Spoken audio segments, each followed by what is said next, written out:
nation. I say that is the main foundation. So come let us work hand in hand, because this is our land. Come my brother, come my sister, and let us build a nation together.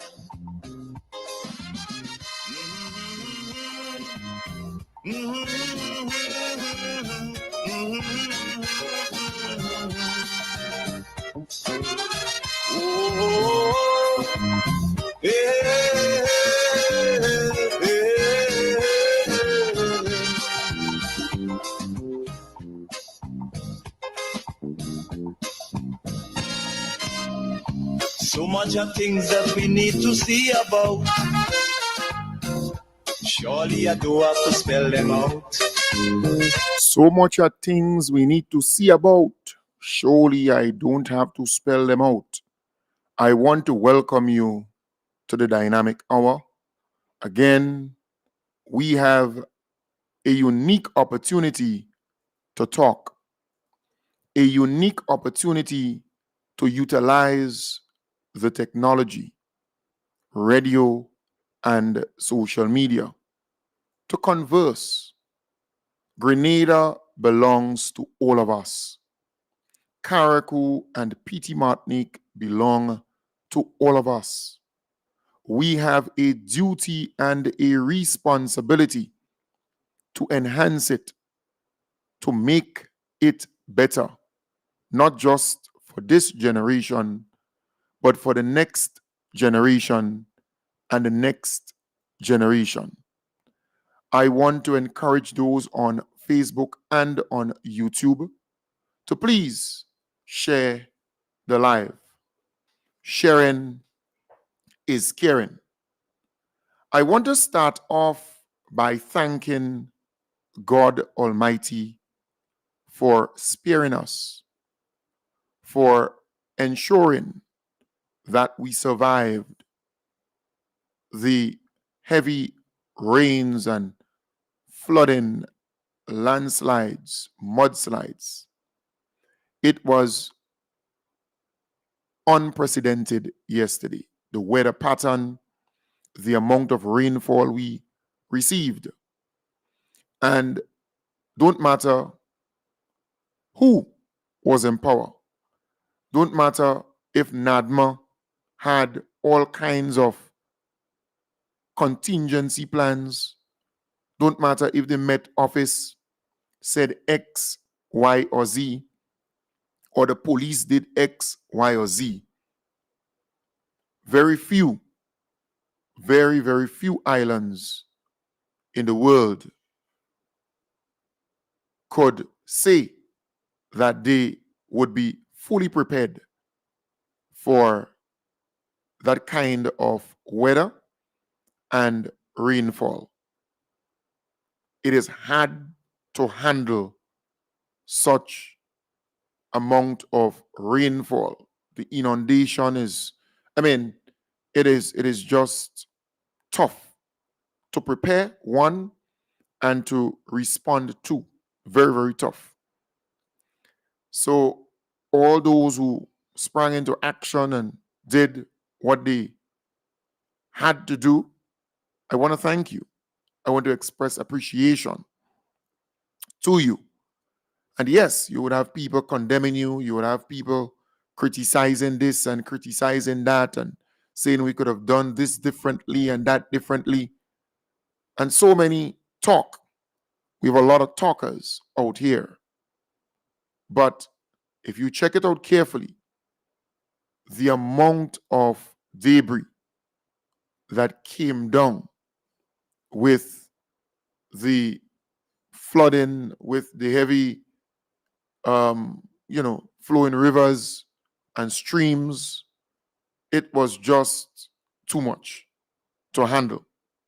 So no matter what you do, all the bamboo, all the trees, the branches, the garbage, and just name it, in so many areas, it was just too much to handle.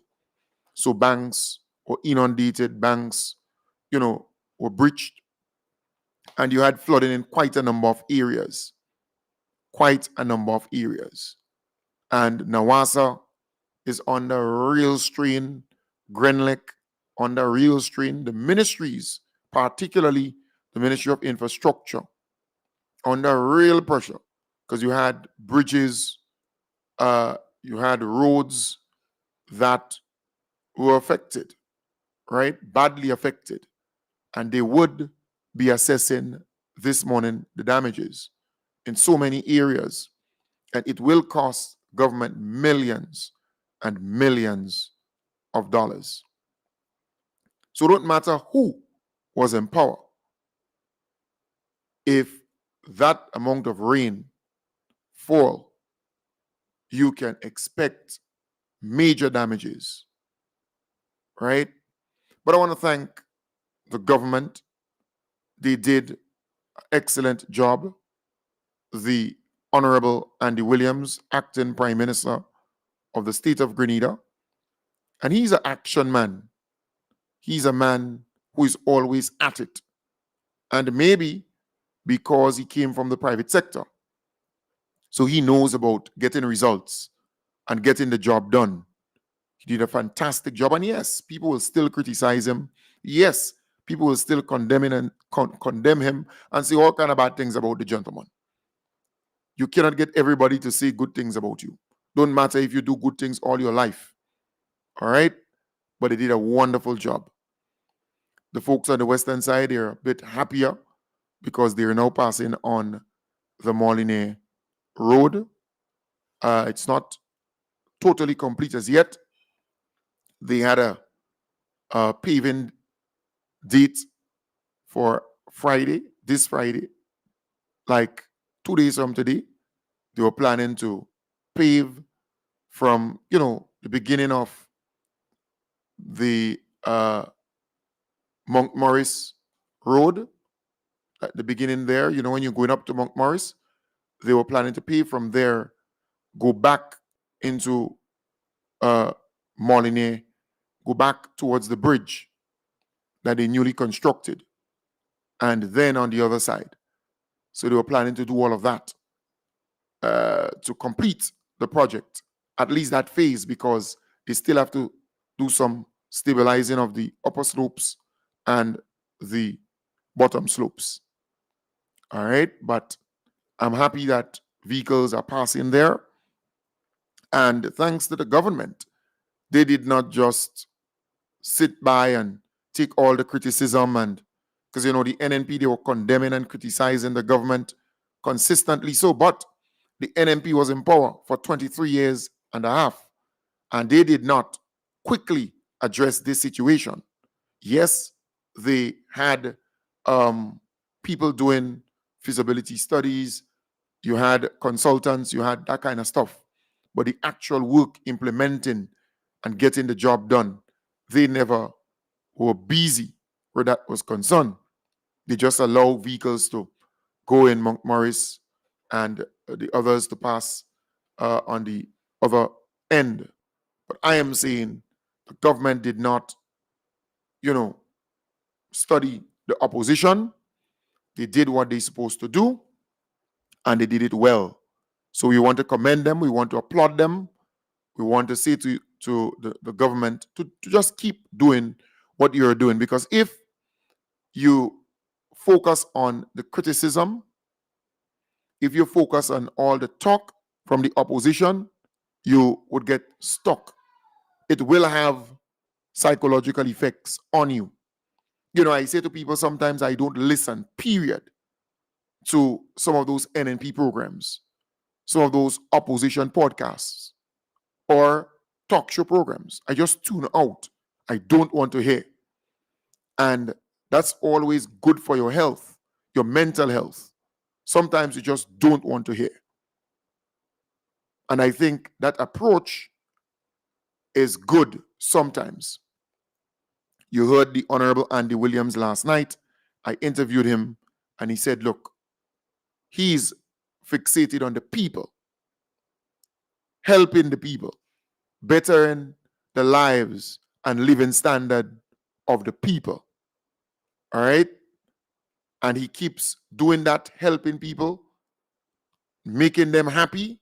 That is what he's about, and that is what the government is about. But the opposition, all they do is talk. All they do is to go on a platform and condemn and criticize and find faults. That's all they do. But they were there in power for 23 years and a half. 23 years and a half. They couldn't fix all the mess and all the problems. They couldn't fix the Molyneux Road.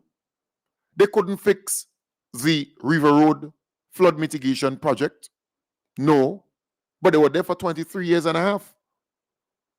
So all this talk and talk and talk, they couldn't fix the flood problem in Tantine, where, Tam, CC, and all those different areas, they often get flooded.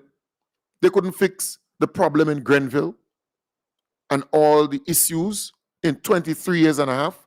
But of course, they're out there now telling the NDC to fix everything in 2 years and a half. The NNP has become a destructive force within our nation. The NNP has become a party who big on talking and little on action. Because I give you a typical example. They're condemning the school feeding program, the NNP. They have all bad things to say about the school feeding program, the free hot meal program. They were in power for 23 years and a half. They never thought for a moment that there are families who just cannot afford the $1 or the $3 every day for that child or children to get a hot meal. They never thought about that. Right? Every day, that parent had to find $3 or $6 if you have 2 children going to secondary school, or $2 if you have 2 going to primary school or pre-primary or so. All right? They never thought about that. The poor and the vulnerable, they never concerned about that. Because to them, the poor and the vulnerable and the ordinary people could afford the dollar and could afford the $3 at the secondary school. The NDC came into power, and the NDC decided to remove the $1 and the $3 from the parents paying. Instead, the NDC administration is giving the school that money. That same money. What Zilly did? She put control in your hair? What is that? What is control? Zilly put control in your hair. What is that? Oh, edge control. She put edge control in your hair. Okay. Zoe came here to say, Cam, Zilly put edge and no control in my head. So I'm wondering what control edge control is. Yeah, so it's edge control she placed in her head. Oh boy, poor Cam Jones says. Right. So they're both home today. So just saying, the NDC came in power and they removed that burden from the parents. But they were giving the schools that same money. So if in the secondary school you had 200 students buying lunch every day, or depending on the school feeding program to be fed every day, then the school will get $600 because you multiplied by 3, because that is what they normally would get from that program. So the government is giving them Zoe, watch, you're giving trouble already. So, right, so the the government is giving them the $600, all right, and still providing the rice, providing the flour, providing the sugar, providing the oil, providing the chicken, providing the fish, providing that kind of stuff to the school to prepare the meal. All right? The money that they are giving them is to be used for, fresh fruits and vegetables, to buy that kind of stuff. That same money. So the government is doing that for the schools, but you have more students who are now relying on the free hot meal program because it's free, and there are some days when their parents would tell them, eat in the school, all right? Take food in the school. So you have to cater for that because every child has access to the free hot meal program, all right? So you're looking at a government saying, we are taking the burden away from the parents. If you calculate, there are some parents with 3 children in a school. So you're looking at either $3 or $9, all right? Or maybe 2 in secondary and 1 in primary. You're looking at $5, $6 every single day. If you calculate that over a week, then you're looking at a good, $25, $30 per week. If you calculate that by a fortnight, you're looking at $60. If you calculate that by a month with 4 weeks, then you're looking at $240, right?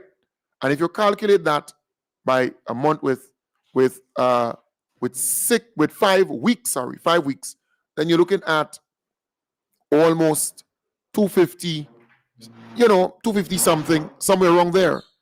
So you're looking at a good amount of money over a month. All right? So the government took that burden away from the parents. And that's a huge burden if you don't understand what a ordinary family goes through and what kind of resources they have to spend and that kind of thing. You have some households with 4 and 5 children in it, and all of them going to school.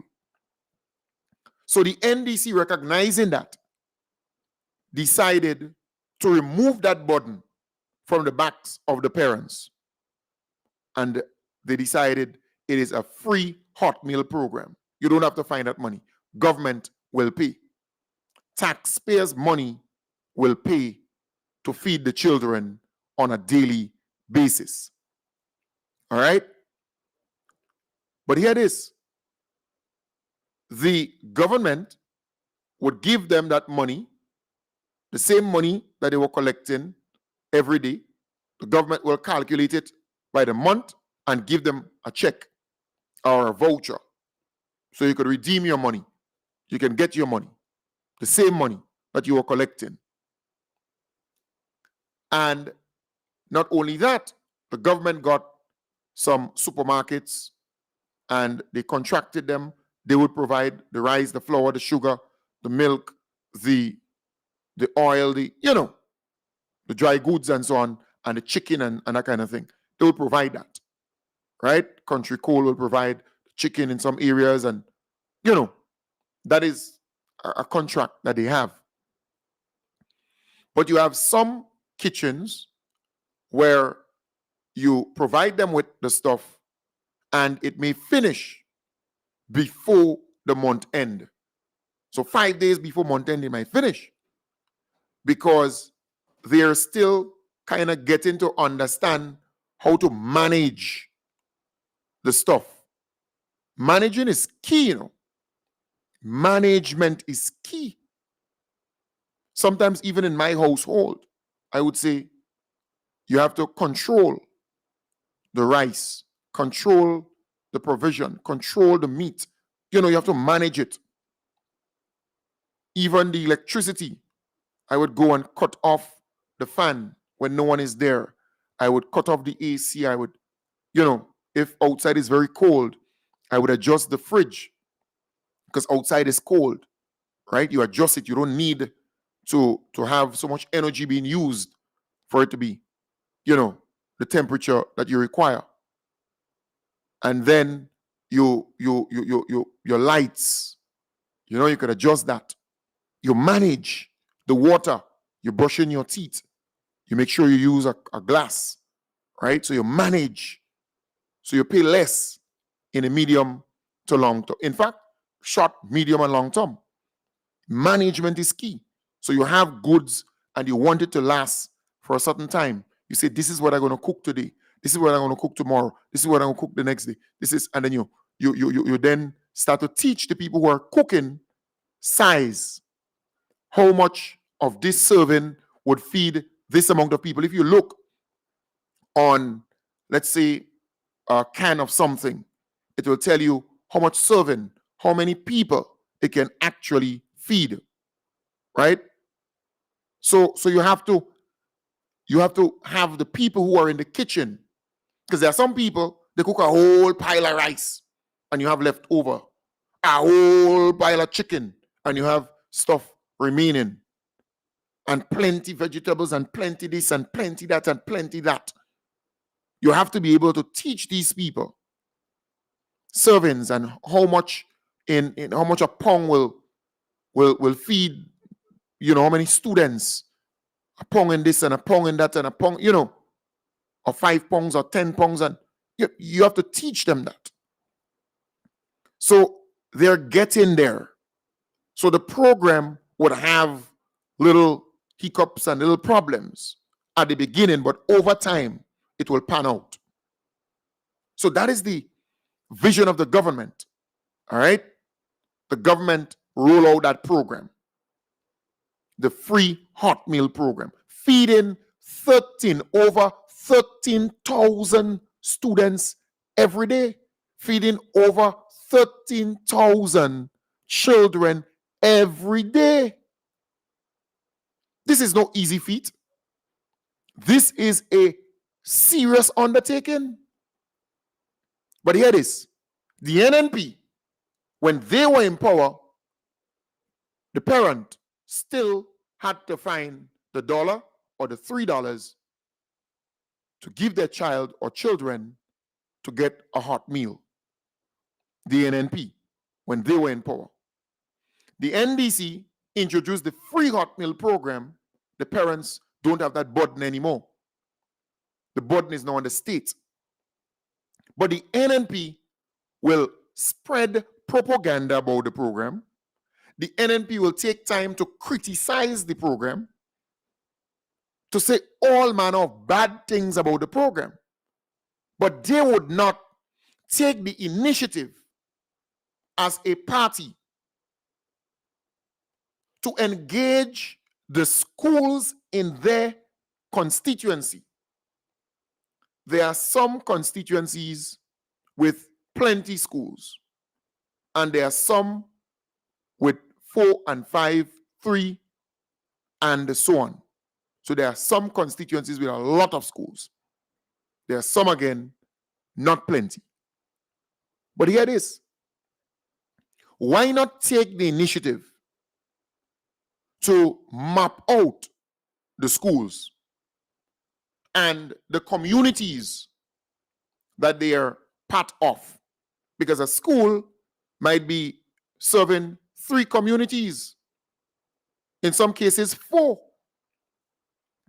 And comb through the community, identify the farmers, identify the fishers, identify resourceful people within the constituency or within the communities that they can approach. And it's not about politics. It's not NNP or NDC or PLM or GLP. You're a political organization. If you're genuine and you're concerned about the school feeding program and you want to help, then you engage people at that level. So a farmer who has excess, right?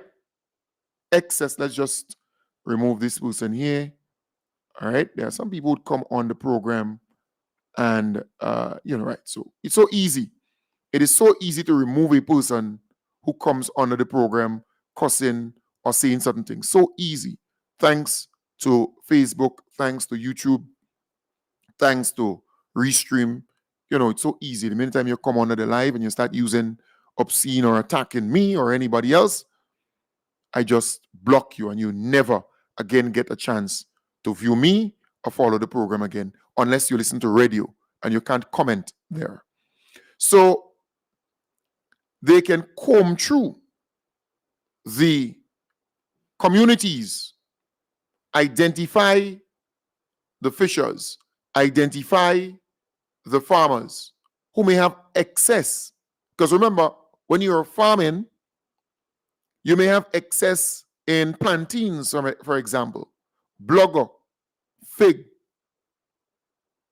maybe potatoes, all right, dasheen, breadfruit, coconut, when mango in season for so, plenty, oranges, grapefruit, limes, lemons, plenty, citrus, watermelon. We can go on and on, pawpaw, passion fruit, soursop, and so on. I'm saying all of this, folks. You can come up with such an initiative to engage the farmers and the fishers and resourceful people. There are people in the community who can actually give something every now and then towards the school feeding program in your community once you approach them right. And then you have the Parent Teachers Association, the PTA, who's supposed to come up with ideas and initiatives and events and activities, do those things to raise some funds to help the school. Yes, the government is providing X and providing Y, but you can come up with ways and means to help the school feeding program and other programs, right? That is what's supposed to happen. So a responsible opposition should embark on something like that. But no, they're not doing that. All they could do is to condemn and criticize the program and say all kind of bad things about the program. But if they're in government, man, the program is good. The program is okay. There is no problem.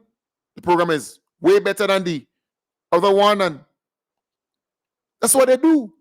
All right? So I am saying now you are in opposition. You can't do anything to help the program and make it worse. They're collecting $10,000. All right? $10,000 in constituency allowance. $10,000 every month.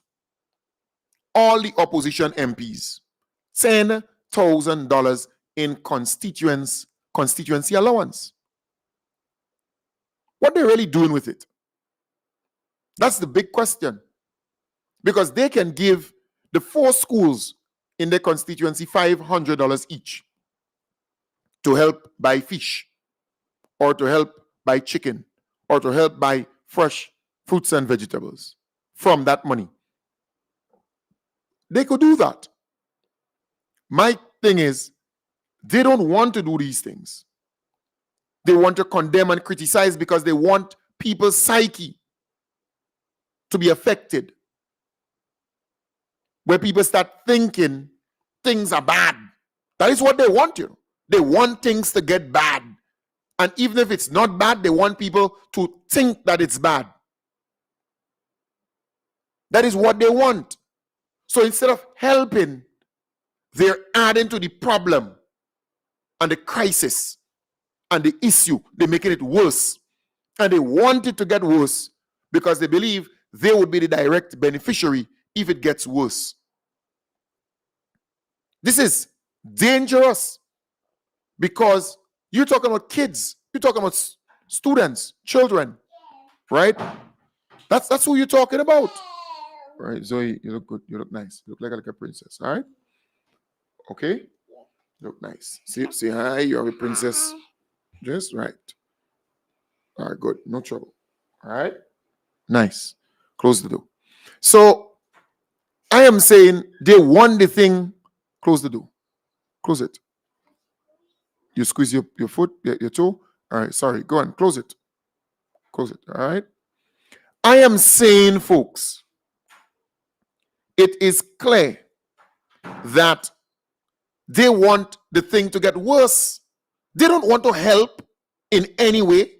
No, they're not interested in that.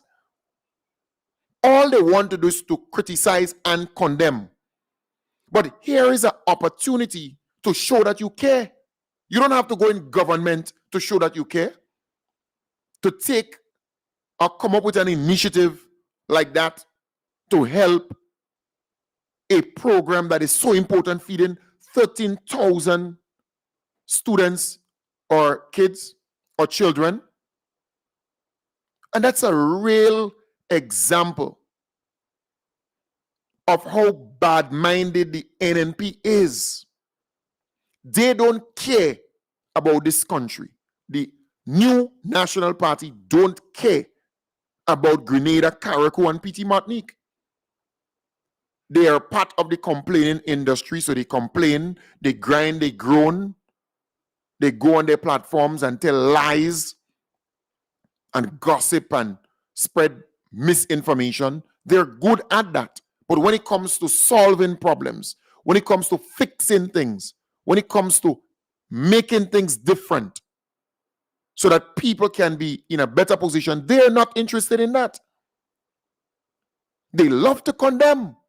So they are on their platforms now condemning the free tuition policy. The government, the NDC again, came into power and they realized that access to tertiary institutions must be a priority for the government if we are to transform this nation. And they realize further that there is a problem. Zeli, wash the apple. Huh? All right. So they realize that there is a problem with, folks, it's kind of tough to juggle the program. Plus, you have two daughters here that, but you have to do it. And that's the kind of sacrifice that I make on a daily basis. Right? So they realized that the tuition was a hindrance, a problem, a burden for a lot of families and a lot of young men and women in going to TAMCC and NULO. So they decided to make that free. Make it free.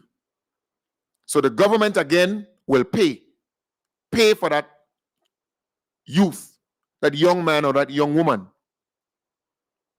to access TAMCC, to access NULO. $810. That button lifted instantly, immediately. $810. The NNP is now condemning and criticizing and attacking the free tuition policy. But go and speak to a parent or parents with two children or youth, one going to NULO and one going to TAMCC, or two going to NULO or two going to TAMCC. They're saving $1,620 every year. Every year, they're saving that kind of money. And if you have one child, you're saving $810 every year. And in 2 years, you're saving $1,620. Because most of the students or young people who go to TAMCC, they do a 2-year program. Most of them. You have some doing a 3-year program. So you're talking about significant savings. And if you have 2 children, you're talking about a good 30 something, right?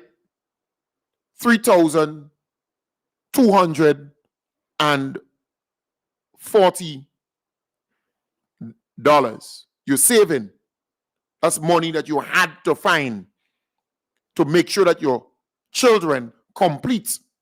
Because if you have 2, complete TAM CC within the 2-year period. This is significant. But the NNP is out there condemning and attacking this and consider this as a failure. You have we had 700 plus students, young people, young men and women, graduating from TAM CC.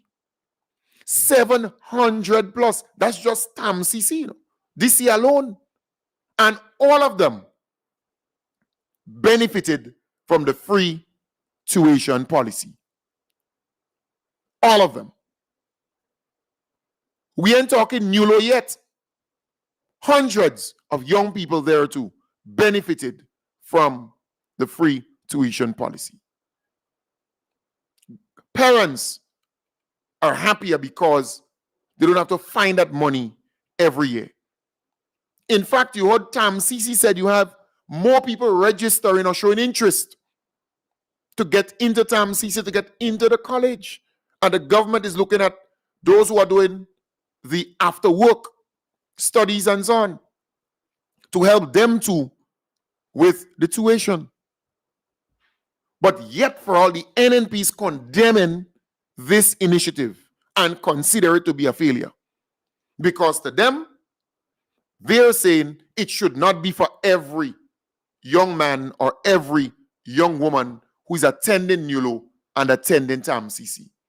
Because there are some parents who have a car, there are some parents who have a house, there are some parents who have a work, and to NNP, they could afford to spend the money and send their kids or children to these institutions. That's the NNP's belief.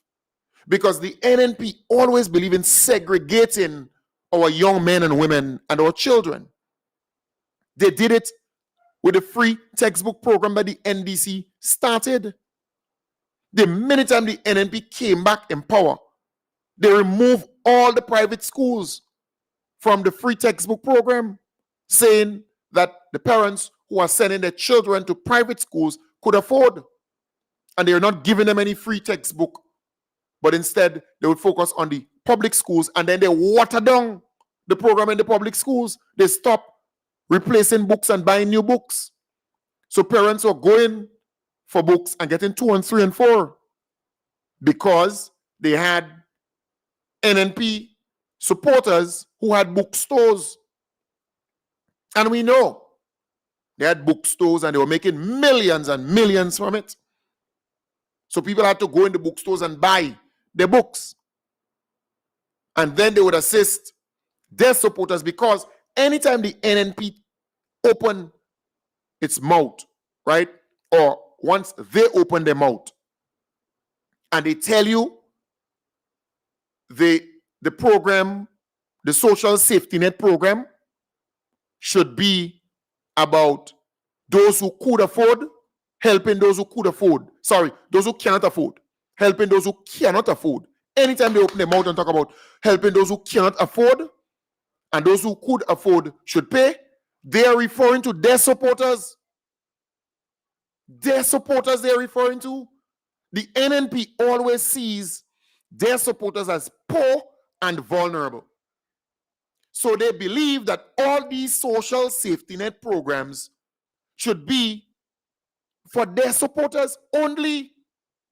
That is who they're talking about cannot afford, their supporters. Because they believe that taxpayers' money should be spent only on their supporters. So the parent who is in the private school paying her taxes every month, every time they buy, and the VAT and everything like that. They remove that parent from the free textbook program because no private schools would get it. But that same parent or parents paying for the free textbook program for the public schools, right? Because they say the people in the public schools, they cannot afford. So they would get the free textbook. The same parent paying taxes, but they cannot get the books because the NNP says that they can afford, they could afford it. But they're paying taxes for those in the public schools to get it. How fair could that be? How fair could that be? The AC is a bit cold in here, right? Maybe I need to get the lip balm and so on because it's really cold in here, all right? Give me a little 2 minutes. It's cold, but it's necessary. Cause you know as well as I do, the only way is put in more effort and less play. Because now, more than ever, we must show discipline, tolerance, and production to build a strong and better nation. I say that is the main foundation. So, right. So you don't have to be a genius to understand how the NNP functioned. That's how the NNP view things. So anytime you hear them say this program and that program should be for those who cannot afford, and those who could afford should be made to pay, they're actually lobbying for their supporters, for their people, their supporters to be given it free because they see their supporters as poor and vulnerable. And every time you have a social safety net program, their supporters should get it free, and the other people in the country should pay for their supporters to get it free because you're a taxpayer. But the NDC says a child is a child. Why segregate? Why divide? Why sectionize the society?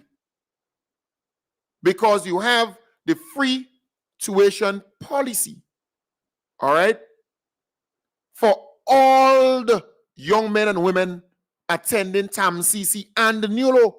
They did not look at your social standing or status to see if you have a vehicle, to see if you have a house, to see if your mother working or your father working, to see if you're using pit latrine or flushable toilet and so on.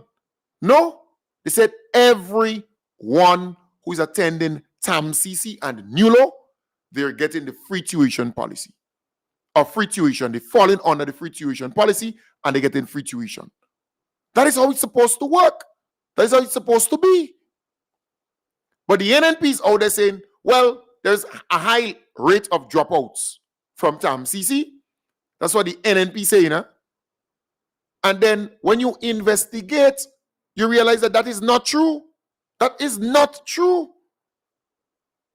There's a 90-something% graduation or retention rate, right? Meaning that students remaining and completing their courses. A 90-something% that they remain in there and complete their courses. But the NNP is on a platform saying that they're dropping out, which is false, which is totally false.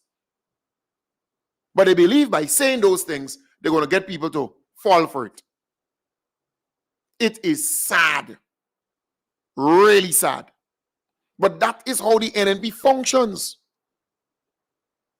And I told you years ago, all the social safety net programs that the NNP put in place, they were meant for their supporters, in my belief. And I gave you examples of that. I explained to you what they were actually doing.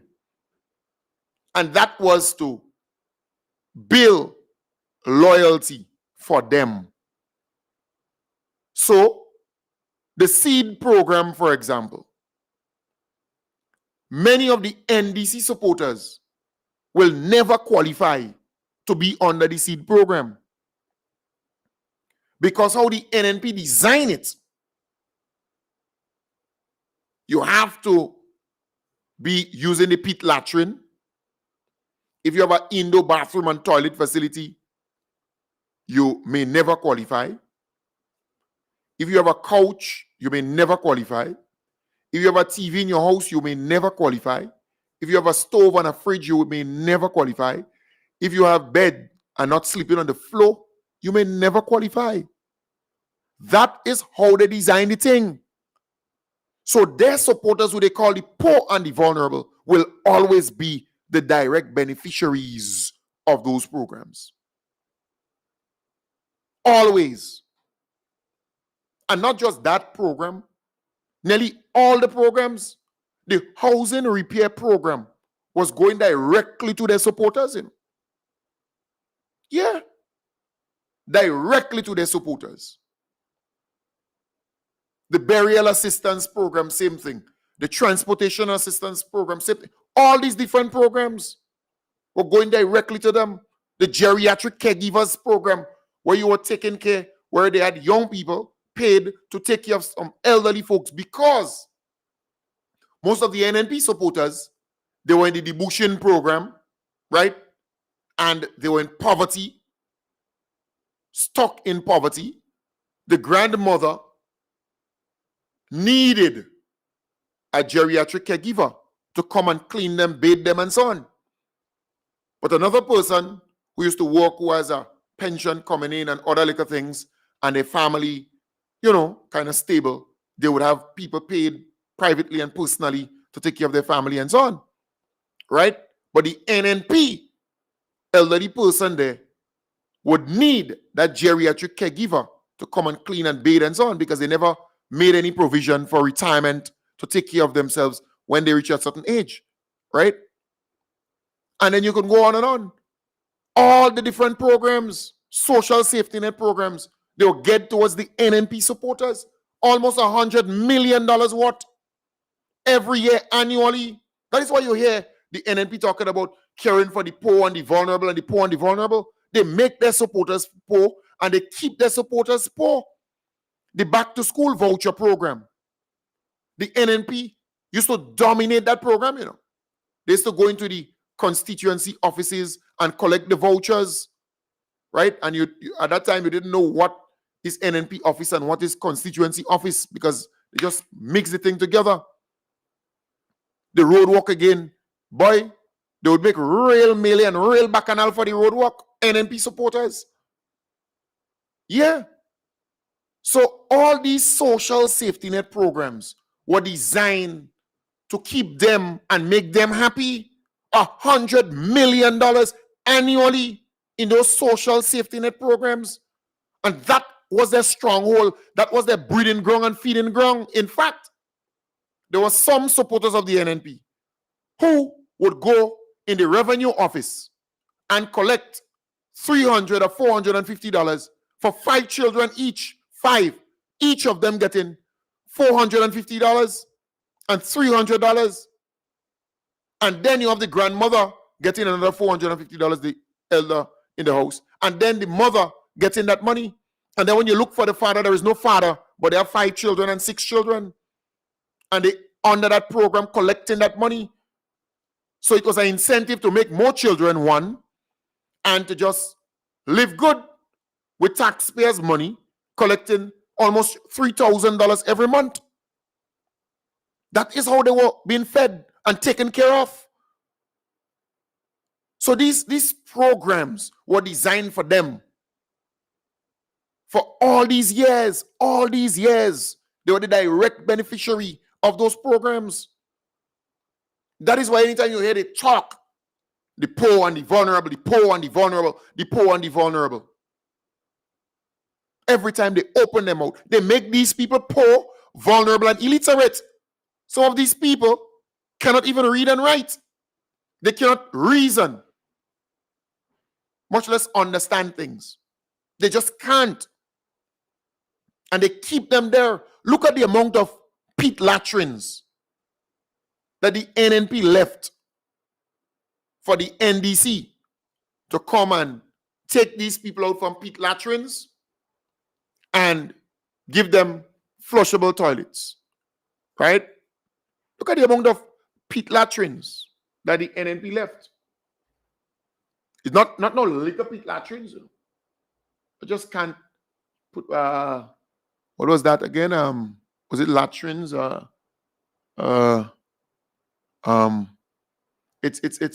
a kind of, it's a piece that I played for you where the Honorable Andy Williams, just can't remember what I saved it as, right, in my archive. But just saying, look at the amount of pit latrines that they left back. And NDC now has to find the money to give these people flushable toilets, indoor bathroom and toilets with running water and so on. The NDC has to come and do that. I just can't remember what I save it as, right? Because there's so much things here in the archive, just can't remember. But it's a lot of pit latrines. And that is the legacy of the NNP. And you know, a lot of people are not talking about the work the NDC is doing to eradicate, to remove these pit latrines. The MTV did a nice piece on it. So I was looking for it because it's important. That is what the NNP left back. A lot of pit latrines, 8,000 and something families still using pit latrines, 3,000 plus of them with no running water. That's the legacy of the NNP.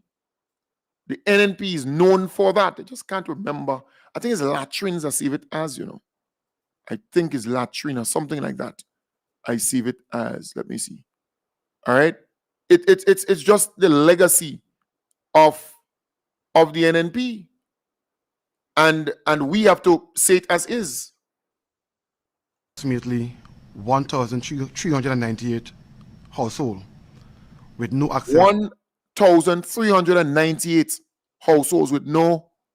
In Grenada, we have approximately 1,398 households with no access to toilet facilities. With no access. That's households, eh? So in a house, you might have 5 people, 6 people. No access to toilet, right? Indoor toilet facility.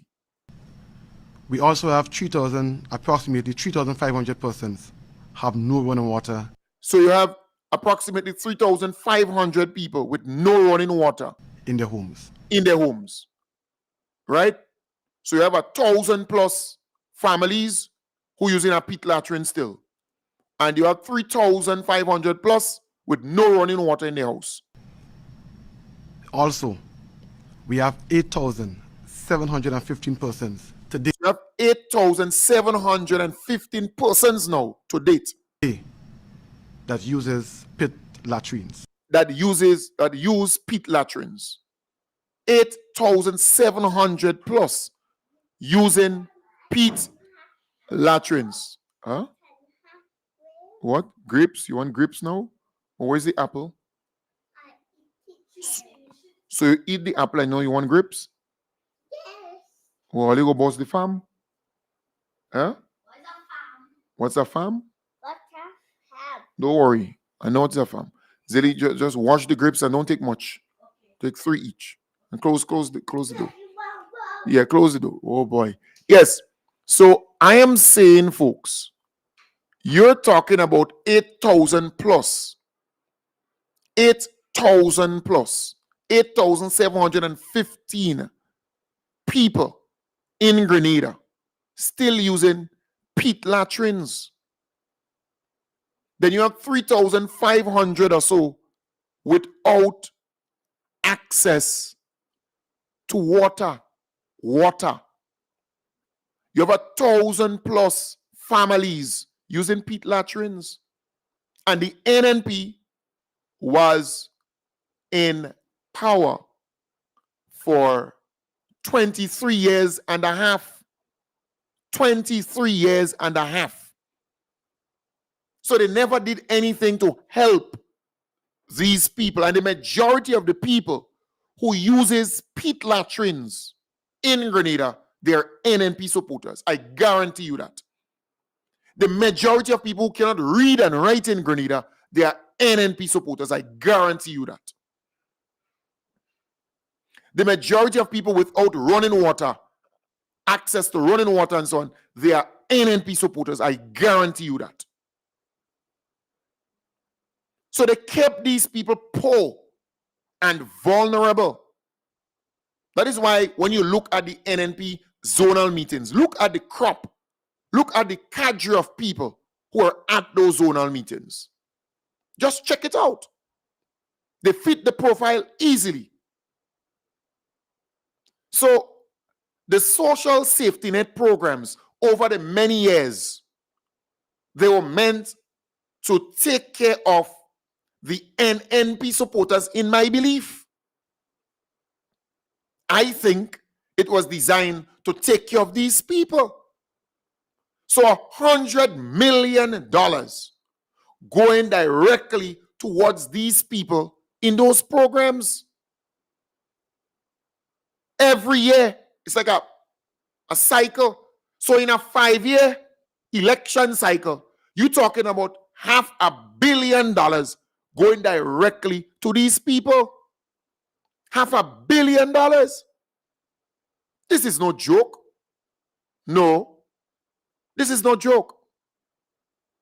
And I am saying it's time to wake up. So you hear those NNP supporters saying, well, the government was elected for everybody, and the government should take care of everybody, and a government will take care of everybody and care for everybody, then people go like them and people go vote for them. No, sir. No, it sounds nice. It sounds grammatically correct. But as long as these NNP supporters continue to benefit in this big way, they would always be loyal to NNP. Yeah. They will always be loyal to NNP. That is why we need to change the criteria for some of those programs. Because some of those social safety net programs were meant to be a program that you graduate out of. You go into the program, they help you to reach a certain place, and you graduate out of it because you're now able to take care of your family, and everybody else. But they just remain in the program until they're dead, eating their food. I'm telling you, it is sad, very sad. But that is how they designed the thing in Grenada.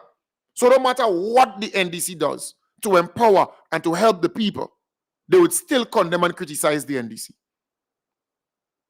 But I made a pronouncement here on the program, and a lot of those NNP, they feel uneasy about it.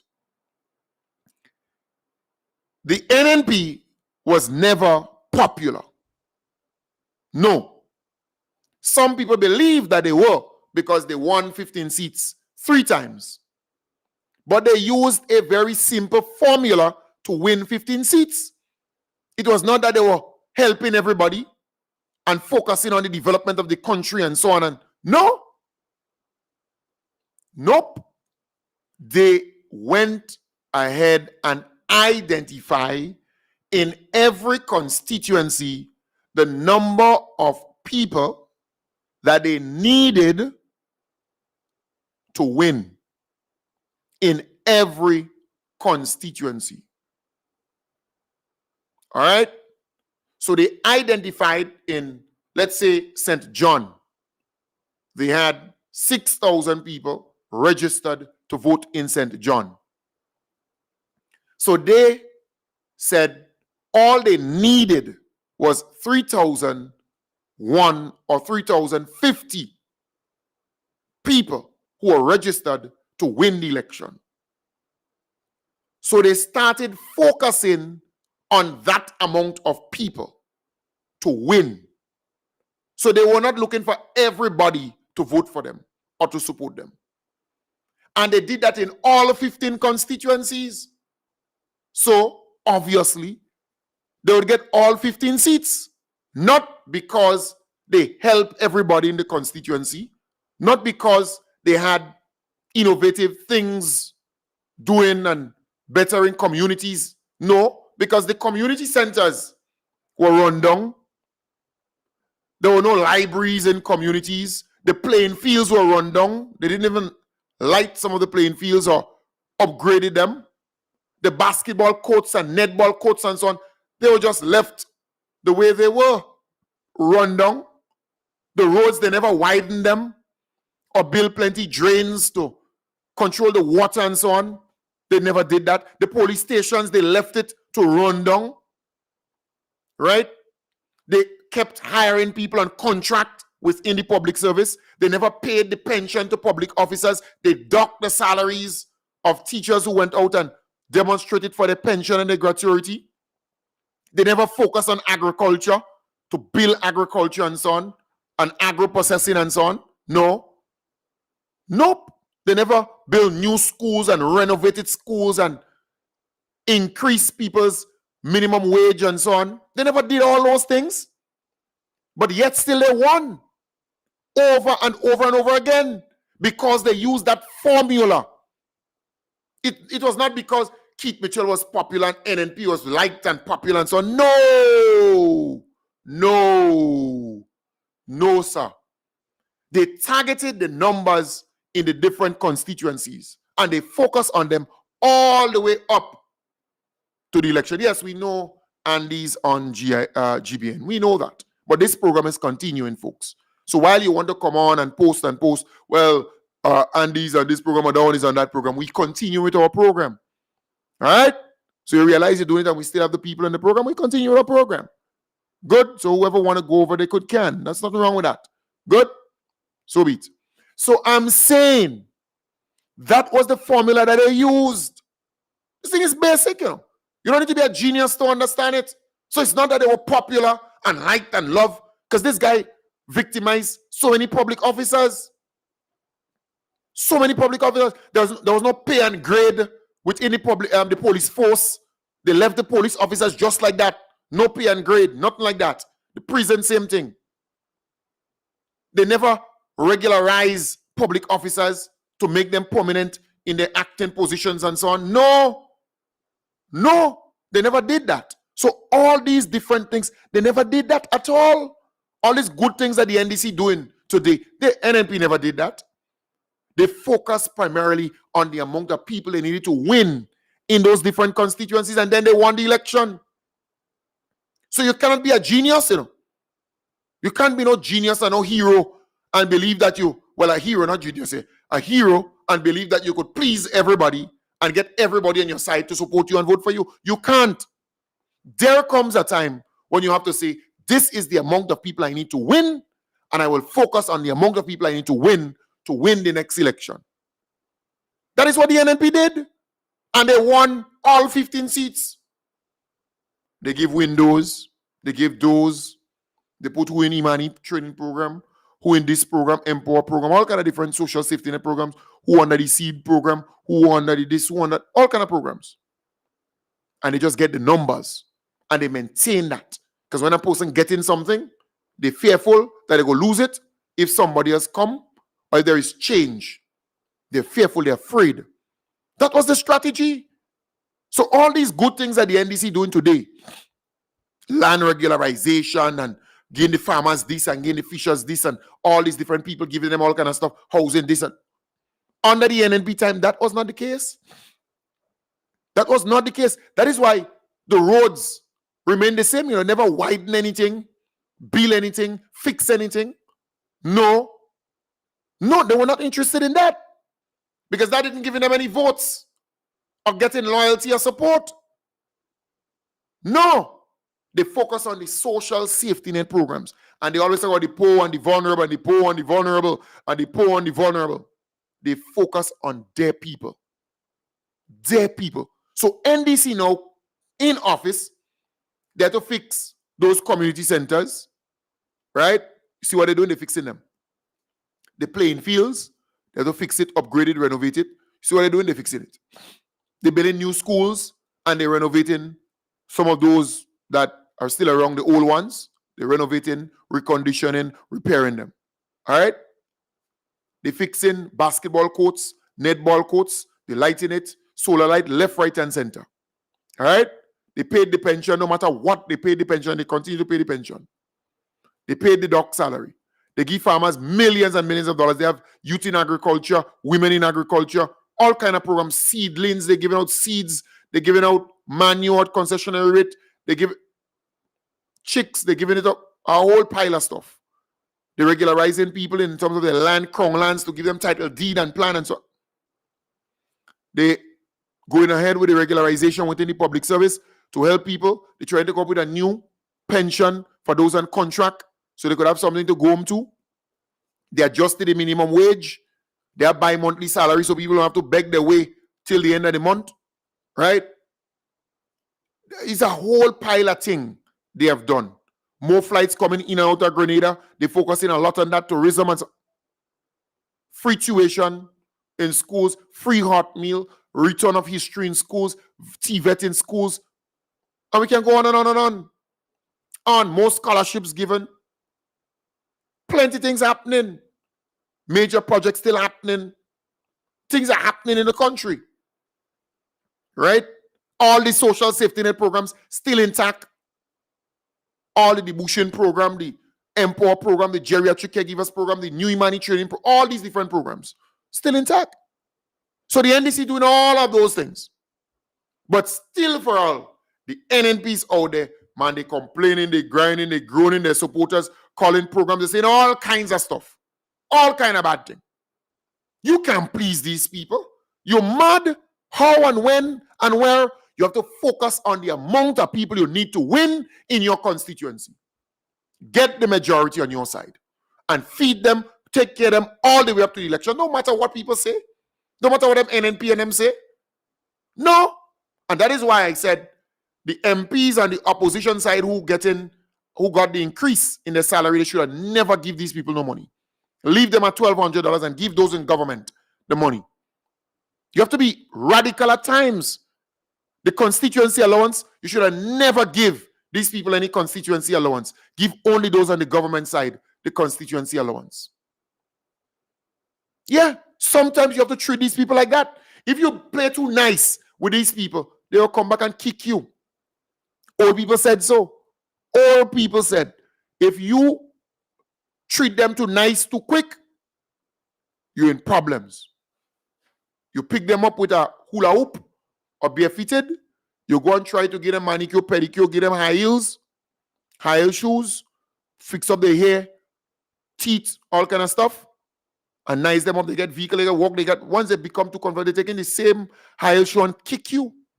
Then they start to get bright and they start to cuss you and get on with you and play as though they own your house and own everywhere, own everything. I remember there's a guy who owns who does the barrel and stuff, right? He's involved in the barrel shipping business.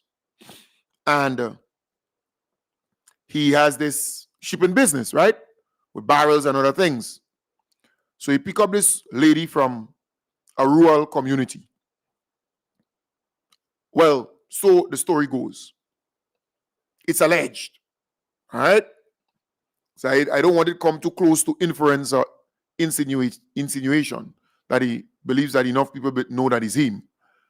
All right? So it's alleged. So he pick up this lady. He open a nice like a business for her. Build a nice like a house.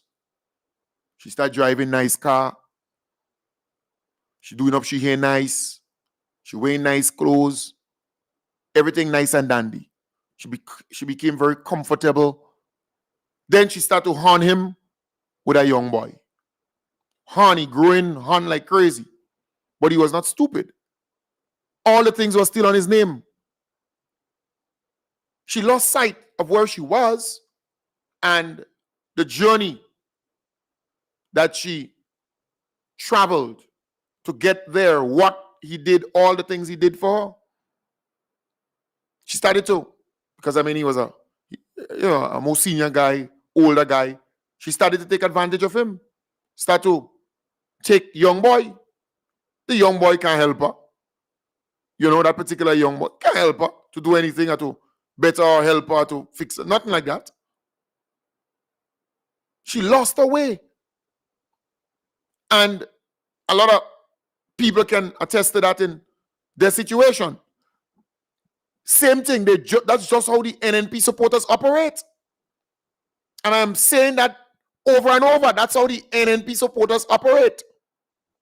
The minute time they become comfortable, the minute time they get in everything easy, and they get in trouble start, they go back to the old dirty ways, the old bad ways.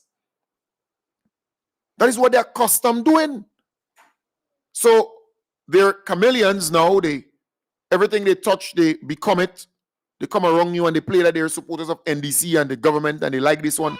Even in some of the ministries, they're doing that. All right? They're playing that they're on your side. But that's how they function. That's how they have always functioned. Always. And it's something that you need to get to know. Right? That's how they do it. That is how they function. Over and over and over again. So you cannot make them too comfortable. If you make them too comfortable, then crap will smoke your pipe. You're in problems. And problems are a long time. So I am saying sometimes it has to be a gradual process.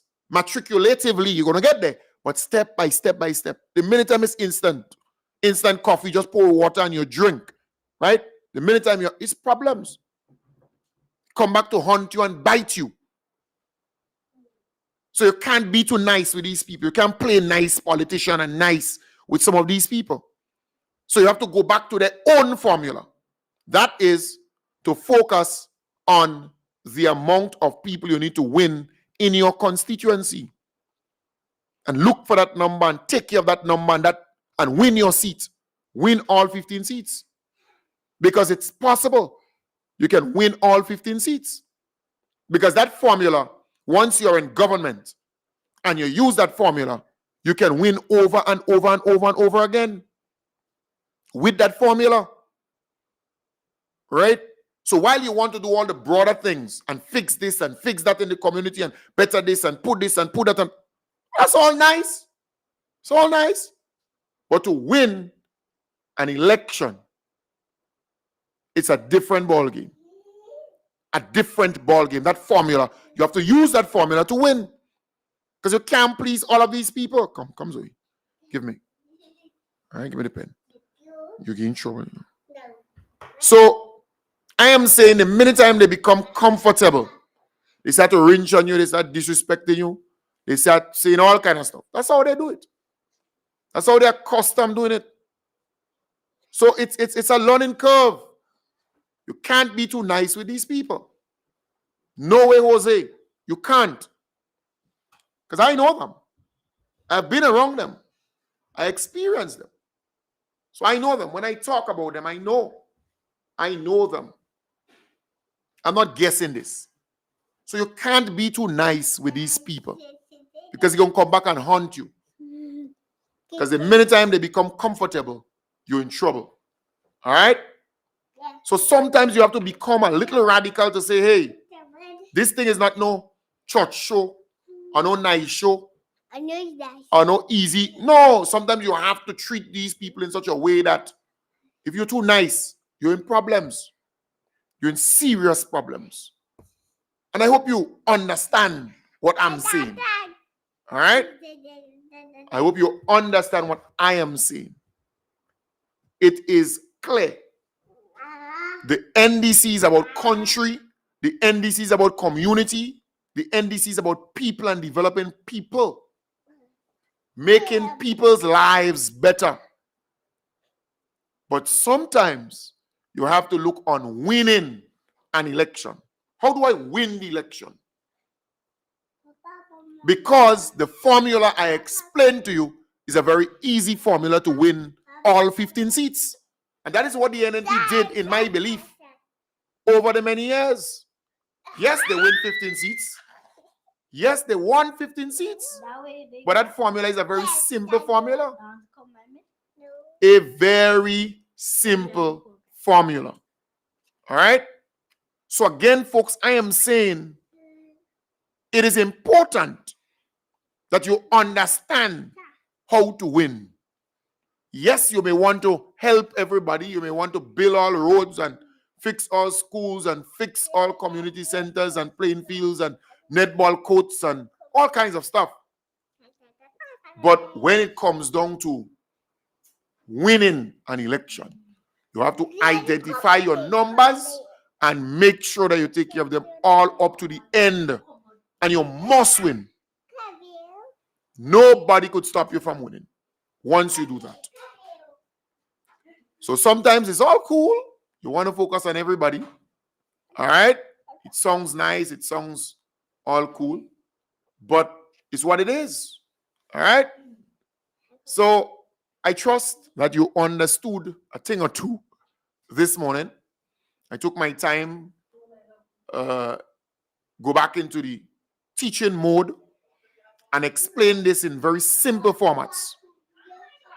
Very, very simple format. You can't be too nice with these people because that same high heel shoes that you gave that person, they want to take it and kick you with it. The same car. In fact, I know of a friend who came from the United States and, for some strange reason, he was introduced to that NNP supporter. And, bought a vehicle, he bought a number of things and tried to better the living standard and condition of that person. And the minute time that person got comfortable, a young boy cocking up in the vehicle, putting the foot all on the chassis. Putting the foot all on the chassis. You hear me? So I am saying all of this to say we have to be careful and understand it's a gradual process. It can't be just instant coffee, you pour water and that's it. And you drink. No. It has to be differently. The approach. You can't please everybody. You're not any superhero. You would never be a superhero. You're going to try, but you would never be. All right? So you have to understand that. You have to understand that. You have to focus on your numbers. If you have 5,000 people in a constituency, you know you need 2,501 or 2,510 or 2,550. You know you need that. And you must identify that number and take care of that number all the way up to the end. So that you guarantee a victory come the election. Some people go dislike you, some people wouldn't like you, some people go tell you all kind of things, they go say all kind of bad things about you. But when election time comes around, you're winning. You're winning no matter what. You understand? You're winning no matter what. And that's what it is. That's what it is. Simple formula. So that is what they've been using all the years. That's the formula they've been using. So some people say they're popular and they are more support and they are more this joke they're making. More support what? Joke. That is what they used. And they won all 15 seats. And this is an easy formula, easy way to win all 15 seats. It's not that you're popular and you're liked. Keith Mitchell is one of the most hated person in Grenada. If you don't know that, the most disliked person. But that formula is simple. Because once you're in power and you have the public purse, you have millions and millions of dollars that you can utilize to make your people happy. All right? Anyways, folks, I want to wish you all the best. Have a wonderful day. All right? So have a wonderful day. And I'll be back with you tonight, starting from 8 in the p.m. tonight. All right? So take good care and I'll be back tonight, God's willing, starting from 8 in the p.m. So Zoe, say bye. Where's Zeli? So Zeli can come. Lord, you say your face. Come here. You block the whole camera. Yes. Hey, hello. Right, so folks, bye for now. Oh boy, I could imagine Kem Jones today. All right, all day long. Hey, hello, come on.